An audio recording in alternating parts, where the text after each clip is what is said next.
ഇന്നൊരു യാത്ര പോവാട്ടെ. നമുക്ക് എവിടേക്കാന്നുള്ളത് വഴിയെ പറയാട്ടാ.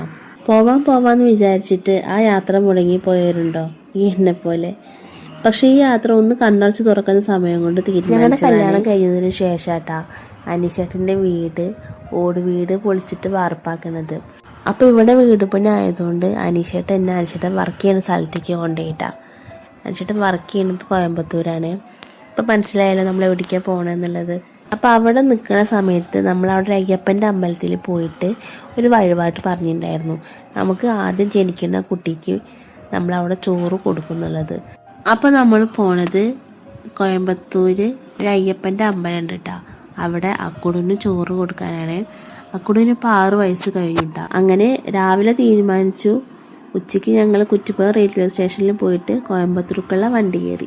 ഞാൻ ഏത് നരകത്തേക്ക് വിളിച്ചാലും എൻ്റെ കൂടെ വരുന്ന ഒരാളാട്ടെ എൻ്റെ അമ്മ.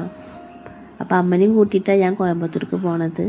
എന്നെ ആക്കിയിട്ട് അമ്മ ഇങ്ങോട്ട് വരും കേട്ടോ. പിറ്റേ ദിവസം തന്നെ അമ്മ ഇങ്ങോട്ട് വരും. അങ്ങനെ ഏറെ നാളത്തെ ഒരു ആഗ്രഹം സാധിക്കാൻ പോവാട്ടാ. അതിൻ്റെ ഒരു എക്സൈറ്റ്മെൻറ്റ് നല്ലോണ്ടേ. അപ്പോൾ എൻ്റെ കഥ ഇതൊക്കെയാണ് കേട്ടോ. അപ്പോൾ ഇതാ കോയമ്പത്തൂരെത്തി.